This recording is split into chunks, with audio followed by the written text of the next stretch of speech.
कुछ कहने से पहले ही बंटी उसके सामने घुटने टेक कर उससे माफ़ी मांगने लगा। सर, मुझ पर रहम कीजिए, मुझे माफ़ कर दीजिए। मेरी बूढ़ी माँ है और एक बच्चा भी है। मुझे माफ़ कर दीजिए, हमें यहाँ कोई तमाशा करना भी नहीं है। रॉकी ने जवाब दिया। Thank you young master, thank you.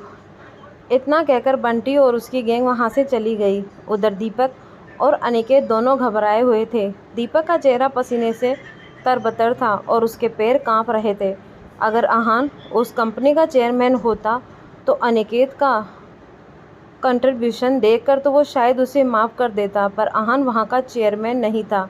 उसकी पोजीशन उससे भी ऊपर थी, इसीलिए उसे अनिकेत के काम से शायद कोई फ़र्क नहीं पड़ता। मिस्टर दीपक, आपको वो स्ट्रीट लाइट दिख रही है? सबको इग्नोर करते हुए आहान ने दीपक से सीधा सीधा सवाल किया। दीपक को समझ नहीं आ रहा था वो क्या करे। इतने बड़े आदमी से वो ऐसे ट्रेन में मिला और उसने उसे जॉब दिलाने तक की बात की थी।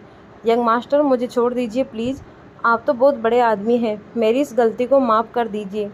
दीपक उसके सामने घुटने टेक कर गिड़गिड़ाने लगा। अस्मिता मैम, मुझसे भी गलती हुई है, मुझे अपने भाई को इतना आगे नहीं बढ़ने देना चाहिए था, बट प्लीज़ उसे नज़रअंदाज कर दीजिए। I am sorry. अनिकेत जानता था उसके पास बचने का रास्ता सिर्फ एक ही है, अपनी गलती पहले ही मान लेना। अस्मिता ने कुछ नहीं कहा, बस आहान की तरफ देखने लगी। उनके साथ क्या करना है उसका फैसला सिर्फ आहान कर सकता था। गेस्ट लॉट फ्रॉम हेयर, मुझे कोई तमाशा नहीं करना, आहान ने कहा। Thank you young master. इतना बोलते बोलते दीपक वहाँ से चला गया। मिस्टर अनिकेत, लॉजिस्टिक डिपार्टमेंट को इस हादसे के बारे में इन्फॉर्म कर देना, अस्मिता ने अनिकेत को घूरते हुए कहा। यंग मास्टर चले, आपका विला एकदम रेडी है, अस्मिता ने कहा। उसकी ज़रूरत नहीं है, मैं एक होटल में रहूँगा, मुझे कुछ और काम भी है। अनिकेत को विक्की को बचाना था और चौधरी फैमिली से भी डील करना था, इसलिए उसका लो प्रोफाइल रहना ही बेटर था। सभी वहाँ से चले गए। आलिया वहीं खड़ी रही और फिर चैन की सांस ली। इतने में उसके पास एक गाड़ी आकर रुकी। उसमें से आलिया की माँ कुसुम शर्मा उतरी। बेटा, तुम ठीक हो ना? यस मॉम, मैं ठीक हूँ। तुमने कहा था तुम्हें ट्रेन में किसी ने परेशान किया? कुसुम ने परेशान होते हुए पूछा। Mom, I miss understanding them, Alia ने क्विजली कहा। Are you sure? Yes mom. Alia ने फिर कुछ सोचा और अपनी माँ से सवाल किया। मॉम, अस्मिता कपूर के पीछे कौन है? अस्मिता कपूर, तुम उसके बारे में क्यों पूछ रही हो? कहीं तुमने उससे कोई पंगा तो नहीं ले लिया?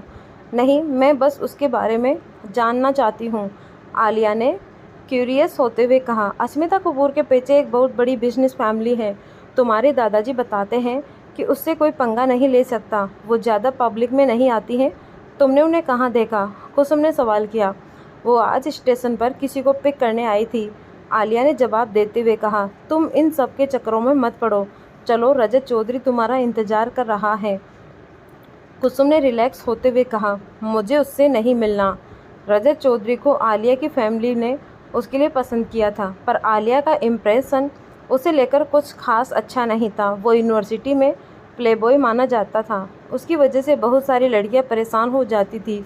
रजत एक बहुत ही रेपुटेड फैमिली को बिलोंग करता है और उसे उसके तुम्हारे पापा ने तुम्हारे लिए पसंद किया है। अब अगर तुम पीछे हटी तो ये सही नहीं होगा। अपने पापा की इज्जत के बारे में सोचो, कुसुम ने अपनी बेटी को समझाते हुए कहा। शर्मा फैमिली का मनाली में जानी मानी फैमिली थी, पर चौधरी फैमिली बहुत अलग थी। उनका नाम और पावर शर्मा फैमिली से ज़्यादा था। मॉम, वो अच्छा लड़का नहीं है। ही इज़, आलिया ने अपनी बात आधी ही बोली।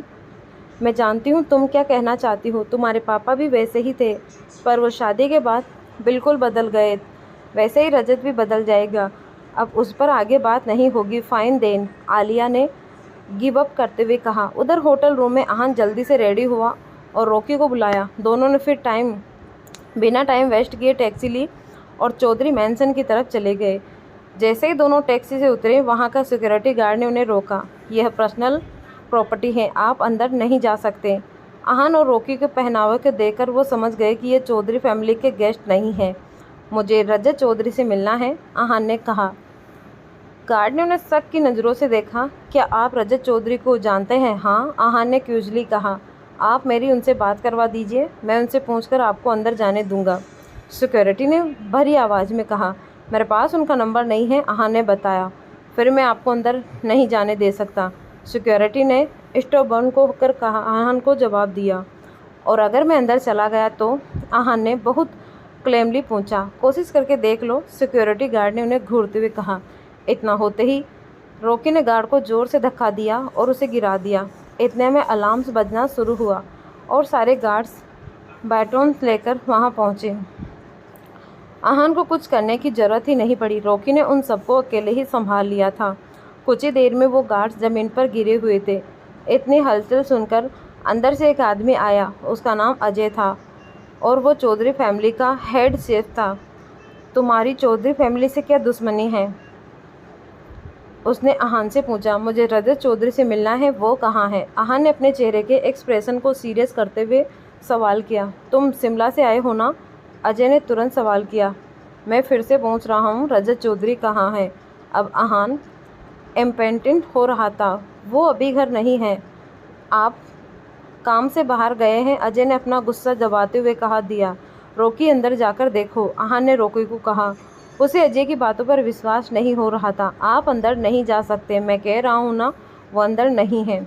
अजय घबरा गया था। आहान और रॉकी अंदर जाने की बात को लेकर सीरियस थे और अजय जानता था अगर वो अंदर चले गए तो बहुत बड़ा तमाशा होगा। तुमने मना किया और मैंने मान लिया, आहान ने गुस्से में कहा। अगर तुम अंदर गए तो चौधरी फैमिली तुम्हें नहीं छोड़ेगी, इसीलिए यहीं रुक जाओ, अजय ने चेतावनी देते हुए कहा।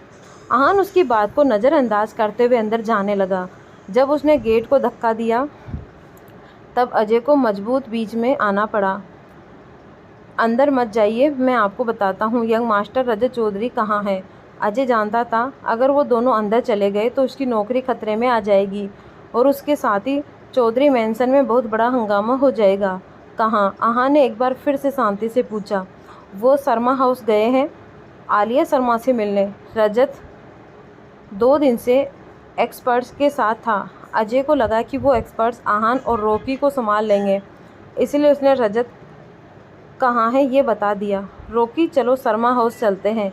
आहान को लग रहा था कि अब अजय झूठ नहीं बोल रहा है। दोनों टैक्सी में बैठे और उनकी तरफ चले गए। जैसे ही वो वहाँ से निकले अजय ने तुरंत रजत को फ़ोन लगाया। सर, शिमला से कुछ लोग आपको ढूंढते हुए यहाँ आए थे, अजय ने घबराते हुए कहा। इस वक्त रजत शर्मा फैमिली के साथ बैठा था। अजय की घबराई हुई आवाज़ सुनकर उसे चिढ़ गई। आ गए वो लोग? तुम इतना घबरा क्यों रहे हो? सर, उन्होंने पूरी सिक्योरिटी तहस नहस कर दी और घर में घुसने की कोशिश भी की, अजय ने दर्द से करारते हुए कहा। अच्छा, वो कितने लोग थे? रजत ने पूछा। 2। क्या? 2 लोग? उन्होंने सिक्योरिटी तहस नहस कर दी? रजत अपने घर की सिक्योरिटी जानता था, इसीलिए उसे यह सुनकर धक्का लगा। अब हम क्या करें सर? मैं पुलिस को फ़ोन करूं? अजय ने परेशान होते हुए पूछा। पुलिस? बिल्कुल भी नहीं। क्या तुम जानते हो कि लोग सोचे कि रजत चौधरी शिमला से आए 2 बेवकूफ़ों को संभाल नहीं पाया? मैं उनसे निपट लूँगा। अब वो मुझसे मिलने आ रहे हैं तो उन्हें आने दो, डिसपॉइंट नहीं होना पड़ेगा। विक्की को किडनैप करने के बाद रजत चौधरी जानता था शिमला से वो लोग उसे बचाने ज़रूर आएंगे, इसीलिए उसने अपनी सिक्योरिटी का अच्छे से इंतज़ाम कर रखा था। उसके नए बॉडीगार्ड्स मार्शल आर्ट एक्सपर्ट थे। जब अजय ने फ़ोन रखा तब मनोज शर्मा ने रजत से सवाल किया। क्या बात है, सब ठीक है ना? अंकल, आप परेशान मत होइए, बस 2 पागल हैं जो मेरे हाथों मरना चाहते हैं, रजत ने इतराते हुए कहा। अगर तुम्हें कोई मदद चाहिए तो तुम मुझे बताना, बात जान की हो तो या शान की। मेरे पास कुछ ऐसे कॉन्ट्रैक्ट्स हैं जो तुम्हारी मदद करने में बिल्कुल नहीं हिचकिचाएंगे, मनोज शर्मा ने आश्वासन देते हुए कहा। क्या होगा जब रजत और आहान का सामना होगा? आहान को देखकर आलिया कैसे रिएक्ट करेगी? क्या आहान और रॉकी विक्की को बचा पाएंगे? बात जान की हो या शान की, मेरे पास कुछ कॉन्ट्रैक्ट्स हैं जो तुम्हारी मदद कर सकते हैं, मनोज शर्मा ने कहा। नहीं नहीं अंकल, उन बेवकूफ़ों को मैं हैंडल कर लूँगा, रजत ने घमंड के साथ जवाब दिया। मनोज शर्मा ने उसकी बात पर हामी भर दी। उधर आलिया के दिमाग में अलग थॉट्स चल रहे थे। आज उसके साथ भी शिमला से 2 लोग आए थे। कहीं वो 2 लोग और जिन लोगों के बारे में रजत बात कर रहा था वो सेम ही तो नहीं है? ये सिर्फ एक कोइंसिडेंस हो भी सकता था और नहीं भी। आलिया को ख्यालों में खोया हुआ देख मनोज शर्मा ने पूछा, क्या हुआ, सब ठीक है ना? हाँ, आलिया ने अपने सेंस में आकर जवाब दिया। रजत, जब तुम्हारा काम हो जाए तब तुम और आलिया बाहर घूम आना। तुम दोनों एक दूसरे के साथ जितना वक्त बिताओगे उतना अच्छा होगा, मनोज ने प्यार से समझाया। मुझे कोई प्रॉब्लम नहीं है, बस आलिया को भी कोई प्रॉब्लम नहीं होनी चाहिए। आलिया को देखकर रजत के चेहरे पर खुशी छा गई। वो आलिया को पसंद करता था। मैं चलूँगी, मुझे भी कोई प्रॉब्लम नहीं है, आलिया ने बिना मन के कहा, क्योंकि वो जानती थी उसके पापा उसकी एक भी कंसर्ट नहीं सुनेंगे। उसी वक्त लिविंग हॉल में बाहर से कोई आया और हाँफते हुए बोला, मनोज सर, बाहर 2 लोग आए हैं और रजत सर के लिए पूछ रहे हैं। अच्छा, बोलते हुए मनोज ने रजत की तरफ कहा, जिनके बारे में तुम बात कर रहे थे, शायद वो लोग आ गए हैं। क्या तुम चाहते हो मैं साथ चलूं? नहीं, आप उन्हें अंदर बुला लीजिए। मैं ऐसे ही घबरा रहा था कि मैं उन्हें कभी ढूंढ नहीं पाऊंगा, पर वो तो खुद चलकर मेरे पास आ गए, रजत ने हंसते हुए कहा। अंदर आने दो उन्हें, मनोज ने उस आदमी से कहा। कुछ ही मिनट बाद आहान और रॉकी रूम में आए। उन्हें देखकर आलिया की आंखें खुली की खुली रह गई। ये वही हैं जिनके सामने अस्मिता कपूर ने भी अपना सर झुका लिया था। विक्की भाई कहाँ हैं? तुमने उनके साथ क्या किया? रॉकी ने गुस्से में पूछा। तुम्हारे विक्की भाई को मारकर उसके टुकड़े टुकड़े कर मैंने उन्हें कुत्ते को खिला दिया, रजत ने हंसते हुए कहा। यह सुनकर आहान और रॉकी को बहुत गुस्सा आया। तुम क्यों नहीं अपनी मौत को बुला रहे हो? ये कहते हुए रॉकी की आंखों में बिल्कुल लाल हो गई थी। वो एकदम से 2 कदम आगे आया और उसने रजत को मुक्का मारने के लिए हाथ हवा में उठाया, पर रजत टस से मस नहीं हुआ और उसके आगे एक लंबा चौड़ा आदमी आ गया। ये आदमी रजत का बॉडीगार्ड शेरा था। जैसे ही रॉकी का मुक्का शेरा को लगा, रॉकी को ऐसा लगा कि उसने किसी स्टील की चीज़ को मारा है। ये बात आहान ने भी नोटिस की थी। शेरा ने जब रॉकी को मारने के लिए हाथ उठाया तो सब जानते थे वो एक खतरनाक पंच होने वाला था। अगर रॉकी की जगह कोई और होता तो शायद वो वहीं बेहोश होकर, रॉकी भी ट्रेंडिंग था। उसने खुद को बचाने के लिए फुर्ती से अपना शरीर हिलाया, जिसे देखकर शेरा को गुस्सा आया। उसका वार खाली कैसे रह सकता था, इसीलिए उसने अपने घुटने से रॉकी के पेट पर मारा। आहान वही खड़ा ये सब ऑब्जर्व कर रहा था। रुक जाओ, पीछे से एक आवाज़ आई और सब आलिया की तरफ देखने लगे। इन्हें जाने दो, तुम इनकी साइड क्यों ले रही हो? क्या तुम इन्हें जानती हो? मनोज शर्मा ने हैरत से पूछा। हाँ, ये मेरे दोस्त हैं, इन्हें जाने दो, आलिया ने जवाब दिया। आलिया जानती थी रजत में इतनी ताकत थी कि वो उन दोनों को मार सकता था, पर साथ ही उसने आहान की पोजीशन सुबह देखी थी। उसे डर था कि अगर उन दोनों को कुछ हो गया तो फिर उसकी फैमिली भी फंस सकती है। क्या बकवास कर रही हो तुम? ये कैसे दोस्त हैं तुम्हारे? मैंने तो इनके बारे में कभी नहीं सुना, मनोज शर्मा ने गुस्से में कहा। डैड, सच में ये मेरे दोस्त हैं, आलिया ने समझाया। उधर रजत गुस्से में लाल हो रहा था। उसकी होने वाली बीवी उसके दुश्मन की साइड ले रही थी। उसने आलिया को समझाने की कोशिश करते हुए कहा, आलिया, आप मुझसे और कुछ भी मांग ले, मैं आपको दे दूंगा, पर मैं इन्हें नहीं छोड़ूंगा। पर मेरे फ्रेंड्स, आलिया इसके आगे कुछ नहीं बोल पाई, क्योंकि मनोज शर्मा ने चिल्लाते हुए कहा, आलिया बस हुआ, बिल्कुल चुप हो जाओ, तुम्हें बीच में बोलने की कोई ज़रूरत नहीं है। आलिया अब सिर्फ प्रे कर सकती थी कि इन सब के चक्कर में उसकी फैमिली में कोई आँच ना आए। रजत तो आहान की असलियत नहीं जानता था, पर आलिया जानती थी। ये सब बातें सुनकर आहान मुस्कुरा रहा था। आलिया उतनी भी बेवकूफ़ नहीं थी जितना वो समझ रहा था। उसने उसका साइड लेकर खुद को बचा लिया था। तुम किसका इंतज़ार कर रहे हो? रजत ने शेरा से कहा। ये सुनते ही शेरा में जोश आ गया और उसने अपना पैर जमीन पर पटका। शेरा का शरीर किसी सांड से कम नहीं था। रॉकी की ताकत उसके मुकाबले बहुत कम थी। वो कुछ देर तक शेरा के बाद से बचता रहा, पर वो ज़्यादा देर ऐसा नहीं कर सकता था। वो उसे पक्का हार जाता। इतने में आहान ने रॉकी से कहा, उसके पैर। इतना सुनते ही रॉकी की आंखों में चमक आ गई। शेरा की कमजोरी उसकी लोअर बॉडी थी। अपनी ऑब्जर्वेशन की वजह से आहान को ये बात पता चल गई थी, और अब क्योंकि वो उसकी कमजोरी पहचान गया था, उसने जब हिसाब से हमला करना शुरू किया। जैसे ही रॉकी ने उसकी कमजोरी पर हमला किया, उसकी सारी ताकत और स्ट्रेंथ खत्म हो गई। इस बार रॉकी के पास ऑब्जर्वेशन था। उसने उसका फ़ायदा उठाते हुए शेरा के पैर पर मारा और वो कहीं पर गिर गया। ये देखकर रजत की आंखें बड़ी हो गई। उसे विश्वास नहीं हो रहा था कि कोई शेरा को भी हरा सकता था। आहान की ऑब्जर्वेशन की वजह से आज शेरा जमीन पर चित पड़ा था। रजत आहान को घूरने लगा। सिर्फ 2 वर्ड बोलने की वजह से आज वो जीत गया था। कौन हो तुम? रजत ने डरते हुए पूछा। आहान, विक्की से तुम्हारा क्या रिश्ता है? रजत जानता था कि आहान विक्की और रॉकी की तरह गुंडा नहीं था। उसकी पोजीशन और रेपुटेशन उससे ऊपर थी। आहान हंसा और उसने कहा, दोस्त, तुम अपने दोस्त का साथ देना चाहते हो? तुम चौधरी फैमिली से पंगा लेना चाहते हो? तुम जानते नहीं हो मैं कौन हूँ? रजत ने आहान से सवाल करना शुरू किया। कुछ भी करने से पहले रजत आहान का बैकग्राउंड जानना चाहता था। रजत की बात सुनकर आहान को हंसी आ गई। उसने कहा, चौधरी फैमिली उतनी जानी मानी है क्या? ये सुनकर रजत का चेहरा शर्म से लाल हो गया। उसने आज तक अपने परिवार के खिलाफ कुछ नहीं सुना था। तुम आए कहाँ से हो? खुद को संभालते हुए रजत ने पूछा। उसने मनाली शहर में कभी भी आहान के बारे में नहीं सुना था।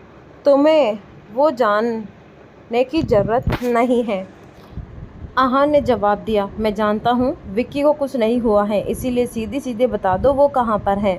और अगर मैंने नहीं बताया तो उसे अभी भी लग रहा था कि आहान इतने लोगों के सामने उसका कुछ भी नहीं बिगाड़ पाएगा। आहान के चेहरे पर एक क्यूनिंग स्माइल मुस्कान आ गई। तुम अगर वैसा नहीं करोगे जैसा मैं बोल रहा हूँ तो फिर जो तुमने अभी देखा वो तो बस ट्रेलर था। पूरी पिक्चर अभी बाकी है, मैं तुम्हें वो दिखा दूँगा। बाकी तुम खुद स्मार्ट हो, फालतू पिटाई का शौक तो तुम्हें नहीं होगा। इस बात पर रजत के एक्सप्रेशन चेंज हो गए।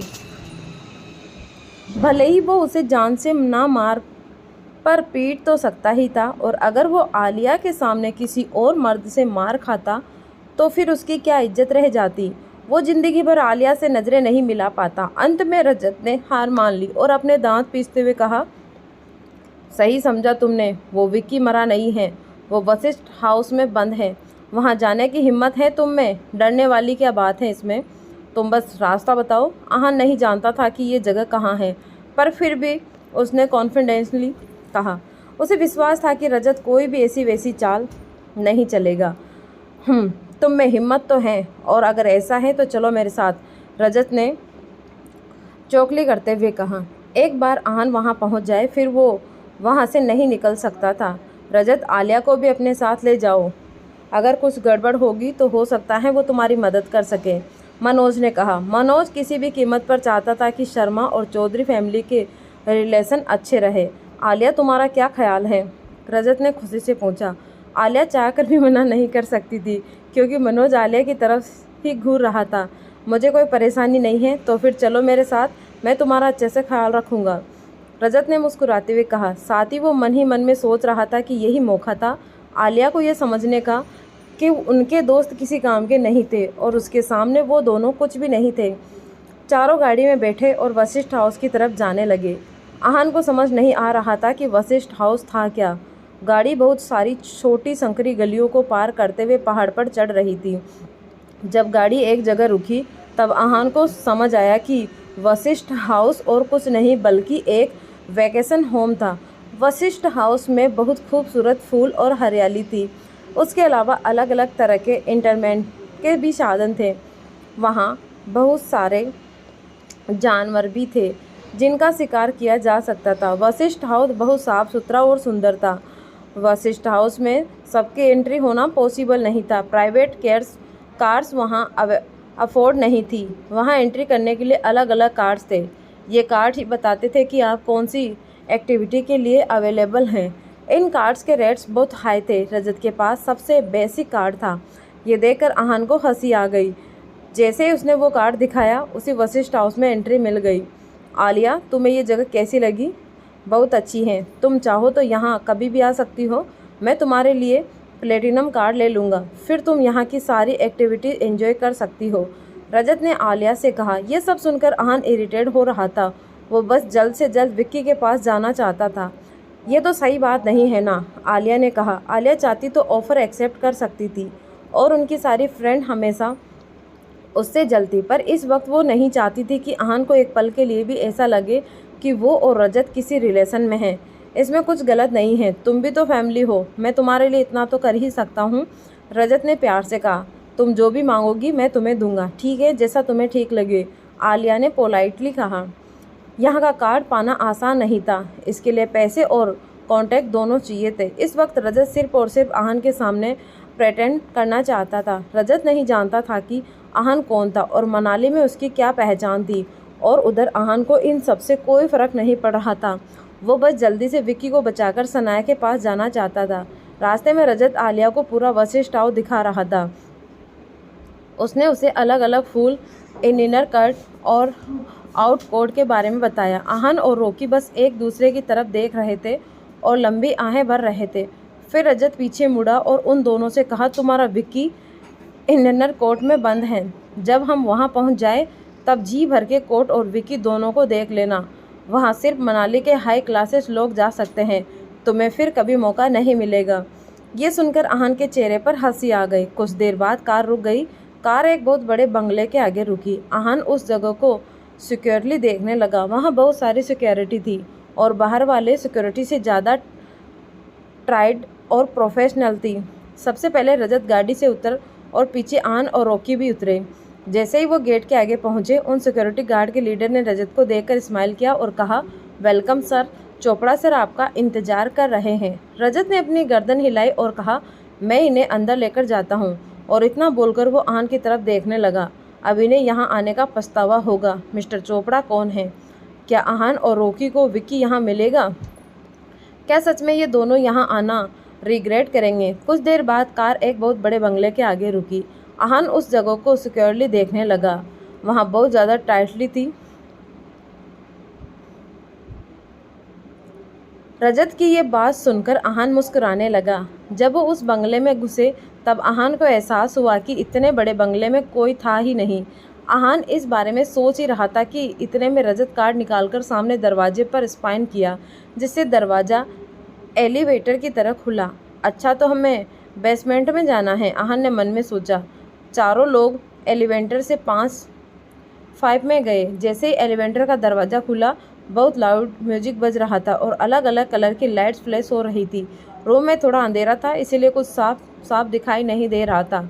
जब सबकी आंखें उन लाइट्स में एडजस्ट कर हुई तब पता चला कि वो एक बार था। वहाँ बहुत सारे लोग आ रहे थे और जा रहे थे। सभी बहुत इलाइटली और हाई क्लासेस लोग थे। उनकी इस बार में सारी एलिजेंस ख़त्म हो गई थी। सभी एक दूसरे को हग और किस कर रहे थे। इतने में आहान की नज़र एक बहुत ही फेमस स्टार पर पड़ी, जो बाहर बहुत सोपिट्स कैट्स करती थी। यहाँ पर एक आदमी को फॉसिनटी हक और किस कर रही थी। ये सब देखकर आहान बिल्कुल हैरान था। उसे समझ नहीं आ रहा था कि रजत उसे ऐसी जगह क्यों लाया था। इतने में चलते चलते वो एक बार के उस एरिया में पहुँचे जहाँ एक बॉक्सिंग रिंग था। वहाँ ज़्यादा भीड़ नहीं थी, बस कुछ लोग ही थे जो बॉक्सर को चीयर कर रहे थे। इस वक्त 2 लोग रिंग में फाइट कर रहे थे। हैरानी वाली बात यह थी कि दोनों ने कोई भी प्रोटेक्टिव गियर नहीं पहना था। वो सच में अपनी जान बाजी पर लगाए हुए थे। उनके मूव्स भी फाइटिंग मूव्स नहीं थे, बल्कि ऐसे मूव्स थे जिनसे एक बार में जान जा सकती थी। ऐसी टाइकुली जो मिलिट्री में भी यूज होती थी। कुछ ही देर में उनमें से एक फाइटर बहुत बुरी तरह से घायल हो गया था। उसके पूरे शरीर से खून बह रहा था। कुछ लोग बहुत खुश थे और कुछ उदास। लोग गुस्से में अलग अलग गालियाँ बोल रहे थे। इस बेकार फाइटर की वजह से मैं अपने सारे पैसे हार गया। इसने तो कहा था ये सामने किसी को भी हरा देगा, पर यहाँ तो ये खुद ही 10 मिनट भी नहीं टिक पाया। यह सब देखकर आहान समझ गया कि यहाँ सट्टा लगाया जा रहा है, और वो भी सिर्फ मैच पर नहीं बल्कि फाइटर की जान पर यह सब तो लीगल नहीं था। अब आहान को ये जानना था कि आखिर इस वशिष्ठ हाउस का मालिक कौन था। यहाँ सब तरह के लीगल काम हो रहे थे, फिर भी किसी को कोई डर नहीं था। सभी हाई क्लासेस और एलिटिटी लोग यहाँ खुलकर एंजॉय भी कर रहे थे, और हर तरह का सेकंड हाउस लूजली काम भी थी। आहान सोच रहा था इस प्रॉपर्टी का मालिक ज़रूर कोई बहुत बड़ा और पावरफुल आदमी होगा जो ये सब आसानी से हैंडल कर सकता है। बिना किसी डर के ही ये इन्फॉर्मेशन पुलिस में लीक हो जाएगी। आहान सब कुछ ऑब्जर्व करके अपना एनालिसिस कर ही रहा था कि तभी वहाँ एक आदमी आया। उसने स्टाइलिश सूट पहना था और वो काफ़ी यंग और फिट था। उसका नाम अभिषेक चोपड़ा था। उस आदमी को देखकर रजत के एक्सप्रेशन बिल्कुल बदल गए थे। उसने बहुत इज्जत से कहा, मिस्टर चोपड़ा, मैं इन दोनों को यहाँ ले आया। उस आदमी ने चारों तरफ अपनी नज़र घुमाई और फिर कुछ पल के लिए उसकी नज़र आलिया पर रुक गई। फिर उसने आहान और रॉकी की तरफ देखा और कहा, तो तुम दोनों हो जो शिमला से आए हो? आहान ने उनकी आंखों में देखते हुए कहा, हाँ हम ही हैं। तुम में तो बहुत हिम्मत है, उस आदमी ने इम्प्रेस होते हुए कहा। विक्की भाई कहाँ हैं? रॉकी ने सीधे सीधे सवाल किया। विक्की, आओ मेरे साथ, उस आदमी ने खिलखिलाकर कहा और उनके आगे आगे चलने लगा। आहान सब चीज़ें और जगह ध्यान से देख रहा था। उसने मन ही मन में सोचा, यहाँ बहुत प्रॉब्लम्स हो सकती हैं। कुछ कदम चलने के बाद वो सब एक जेल के सामने पहुँचे जिसमें विक्की बंद था। विक्की की हालत बहुत ख़राब थी। उसका पूरा शरीर लहलून था। उसके शरीर पर जगह जगह पर गहरे घाव के निशान थे और उसके ऊपर देखने तक की हिम्मत नहीं थी। विक्की की ऐसी हालत देखकर आहान और रॉकी की आंखें खुली की खुली रह गई। उन दोनों को बहुत गुस्सा आ रहा था। रॉकी जैसे ही आगे बढ़कर उस आदमी पर हमला करने वाला था, उसने बंदूक निकाल ली। उसे अंदाज़ा था कि ऐसा कुछ होने वाला है। कोशिश कर लो, उस आदमी ने रॉकी के सामने बंदूक तानते हुए कहा। देखते हैं तुम मुझ पर पहले हाथ उठाते हो या फिर मैं बंदूक पहले चलाता हूँ। रॉकी अभिषेक को घूरता रहा पर उसने हमला करने की हिम्मत नहीं की। उसके हाथ का पोस्चर और पोजीशन देखकर साफ साफ पता चल रहा था कि उसने बंदूक चलाने की बहुत प्रैक्टिस की थी। ये क्या रियल बंदूक है? मैंने तो सिर्फ फिल्मों में ही देखी है। This is too dangerous. Alia सोच कर ही डर गई थी। तभी रजत ने रॉकी को लात मारी और कहा, तुम तो लड़ने में माहिर हो ना, अब लड़ो। फिर उसने आहान की तरफ देखा और कहा, और तुम बहुत स्मार्ट समझ रहे थे ना खुद को, अब बोलो हाँ, तुम्हें इस बंदूक पे भरोसा है? आहान ने डिसपॉइंट होते हुए कहा। आहान को लग रहा था कि वो इससे बेहतर कुछ लाएगा। कुछ तुम कहना क्या चाहते हो? अंधे हो क्या? दिखाई नहीं दे रहा कि मिस्टर चोपड़ा के हाथ में बंदूक है? ट्रिगर दबाते ही तुम्हारा काम खत्म। रजत ने हैरान होते हुए कहा। आहान रजत की बातें सुनकर मुस्कुराने लगा। Dessert legal 0.357 inch in diameter, fighting speed of 378 and bomb capacity of 8, और ये बनी थी 1985 में। क्यों, सही कहा रहा हूँ ना? आहान ने अभिषेक की तरफ देखते हुए सवाल किया। तुम्हें गन्स के बारे में पता है? अभिषेक बिल्कुल हैरान था। उसने एहसास हो रहा था कि कुछ तो गड़बड़ है। जब से आहान उस बिल्डिंग में आया था वह बहुत शांत था। अभी भी बंदूक को देखकर उसके एक्सप्रेशन बिल्कुल नहीं बदले थे। वो इतना कॉन्फिडेंस कैसा था? आहान ने नामे से हिला दिया। उसे बंदूक के बारे में सब पता था, पर उसने कभी भी किसी बंदूक को हाथ नहीं लगाया था क्योंकि उसके गुरु ने उसे मना किया था। आहान के गुरु ने उसे समझाया था कि अगर उसने कभी बंदूक को हाथ लगाया तो फिर उसका ध्यान मार्शल आर्ट से भटक जाएगा, जो वो बिल्कुल नहीं चाहते थे। जब आहान ने ना किया तब अभिषेक और भी हैरान परेशान हो गया। वो अच्छे से जानता था कि इस बंदूक के बारे में किसी को आसानी से पता नहीं हो सकता था। यह आर्मी की स्पेशल बंदूकों में से एक थी। अभिषेक ने कंफ्यूज्ड होकर आहान से पूछा, क्या तुम मार्शल आर्ट में ट्रेंड हो? आहान ने इस बात का कोई जवाब नहीं दिया, बस मुस्कुराने लगा। उसकी मुस्कुराहट देखकर अभिषेक को और भी अजीब लगने लगा था। वो सोचने लगा कि क्या रजत के लिए आहान से पंगा लेना सही होगा? अगर ये सच में मार्शल आर्ट में ट्रेंड है तो फिर इसके पीछे बहुत लोग होंगे। इसकी हाई क्लास फैमिलीज से अच्छी जान पहचान भी होगी। अगर इस आहान को कुछ हो गया तो मुझे और मेरे परिवार के लिए प्रॉब्लम्स खड़ी हो सकती हैं। मैं इसे जान से मार दूं तब भी प्रॉब्लम होगी, और ये बच जाता है तब भी प्रॉब्लम होगी। अगर तुम वहाँ से हो जहाँ से मैं सोच रहा हूँ तो फिर आज का हादसा बस एक मिसअंडरस्टैंडिंग होगा। मैं तुमसे कोई दुश्मनी नहीं करना चाहता। तुम इस आदमी को वापस ले जा सकते हो। आहान के कॉन्फिडेंस को देखकर अभिषेक की हिम्मत नहीं हुई कि वो किसी भी तरह का कोई अंदाज़ा लगा पाए। एक ख़ास जगह से मार्शल आर्ट सीखे हुए लोगों में ही ऐसा कॉन्फिडेंस होता है जो आहान में था। उनके आगे पीछे बहुत लोग होते हैं और उन्हें हराना मुश्किल होता है। अभिषेक कोई भी रिस्क नहीं लेना चाहता था। अभिषेक भाई, आप यह इस वक्त रजत बिल्कुल हैरान था। उसे समझ नहीं आ रहा था कि आखिर अभिषेक चोपड़ा जैसा पावरफुल आदमी ऐसा क्यों बोल रहा है। शट अप, अभिषेक ने रजत को घूरते हुए कहा। रजत ये बात नहीं समझ रहा था कि इतना कॉन्फिडेंस होने के बाद और मार्शल आर्ट में क्वालिफाई करने के लिए आहान की उम्र बहुत छोटी थी। इसका मतलब साफ था कि वो बहुत सालों से ट्रेन कर रहा था। अभिषेक कुछ भी समझ पाने की सिचुएशन में नहीं था। अगर सच में वो एक पावरफुल टीचर का स्टूडेंट है तो फिर विशिष्ट हाउस में भी प्रॉब्लम हो सकती है। Misunderstanding really? आहान ने एक अलग लहजे में कहा। तुम्हारे कहने का मतलब क्या है?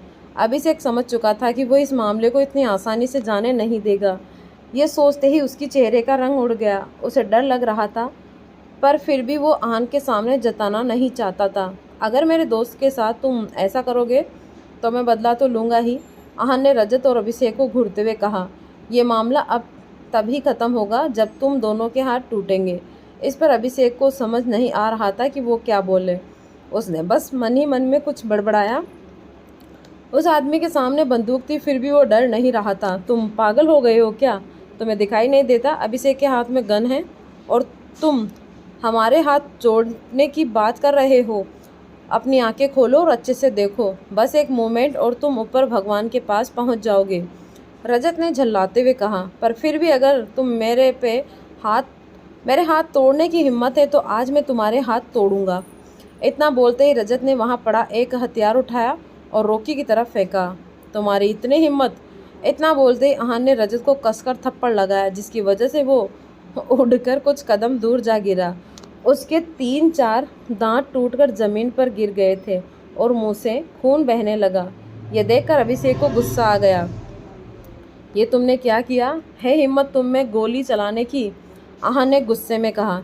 यह सुनकर अभिषेक भी अपना आपा खो बैठा और ट्रिगर दबाया।